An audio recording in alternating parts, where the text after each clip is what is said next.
I want to talk about ambition. I want to talk about how a summit like this, with all these knowledgeable people, all these technologies, all these skills, what do they actually mean? Not for the summit itself, for what comes after. So I'm going to start this summit by kind of talking a little bit about what do we actually know about innovation, and how ambitious are we really when it comes to deploying the amazing new technologies and fantastic talents that we have in many industries, including the construction industry.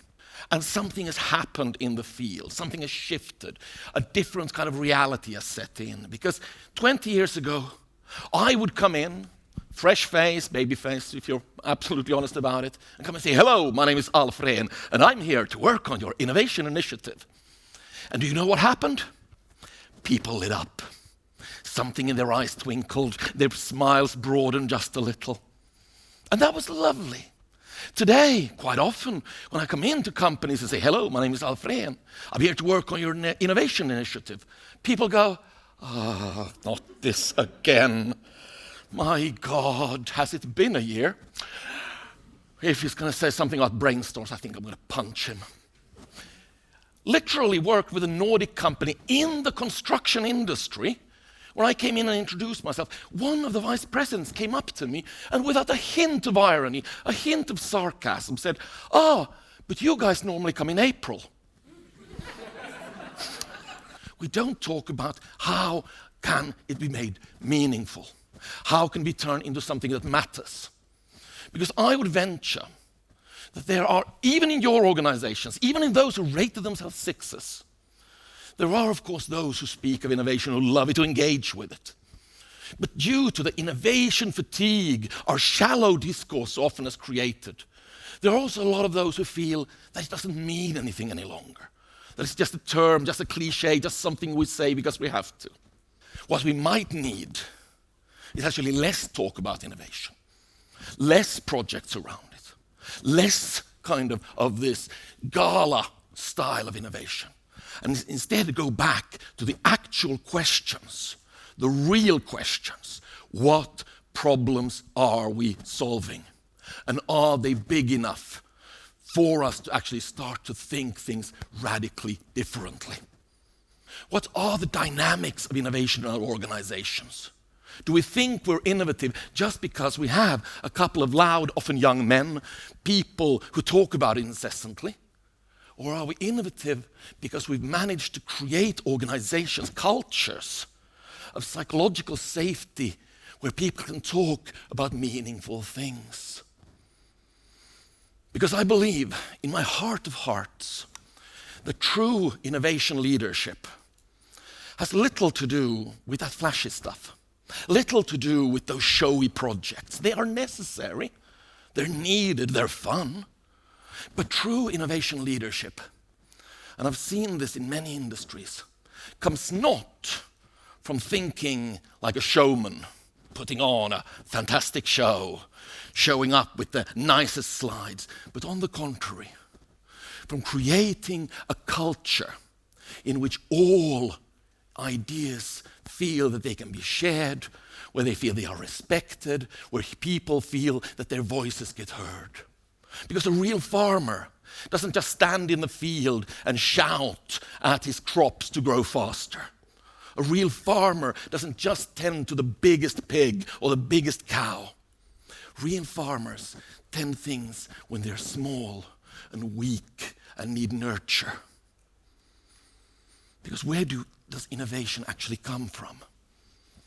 Innovation comes from an idea that first sounds very silly, very stupid, possibly impossible, possibly childish, but which grows and develops and gets new strengths and shows us new ways to work, new ways to do things. How do you go away from the innovation fatigue to instead thinking like farmers and start to signal innovation ambition that is something grander, something greater? Well, I can tell you, as all grand journeys, it starts with single steps. It starts when you go back to your organization, possibly when you email them later today, and say, we maybe think bigger about this. I saw this technology, I met this guy over coffee, I saw this presentation by this young woman. Maybe we could do something around that. It starts by us making the choice of actually caring about innovation rather than repeating these empty cliches. So we need innovation ambition, so as not just to become purveyors of cliches. So start saying innovation less, but start saying it about better things.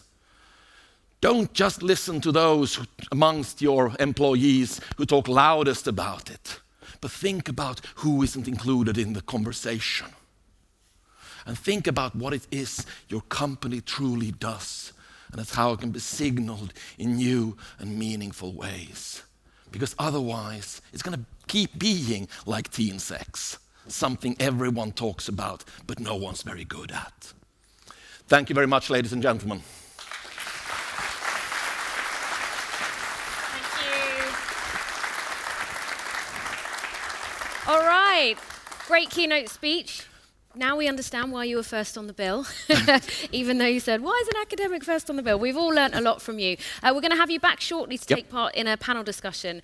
But just one quick question. You talked so much about innovation and not sort of forcing it upon people. But obviously to innovate does require sometimes some new skills, some new competencies. How open do you think this industry is in terms of that, and how could things improve? I don't think any industry is really not open. I think what happens is industries get very afraid of not being hip enough, cool enough, sexy enough to attract the finest talents. And that's because we compare ourselves only to the greatest and the grandest. But the fact is, as somebody who teaches at the technical university, the people coming up are incredibly talented. The people in your organization are in all likelihood far more talented than they're often given credit for. Talent, to me, isn't really the problem, nor is technology the problem. The problem is our openness to that talent, to letting the younglings in your organization speak, to listening to people even though they do not look or behave like innovators. Because, ladies and gentlemen, there is nothing that says that only young men can innovate. We know this, but in our heart of hearts, do we live this? Do we listen as attentively to the 55-year-old woman raising an innovative idea in a meeting than we do to a 28-year-old young man? You may say you do, but far too often I see this is not the case. And diversity is one of the keys driving innovation in any organization. Thank you. Some really valid points there. All right, we'll have you back later for our first panel discussion. We will say goodbye to you. Thank you very much. And if you would like, thank you, Alf.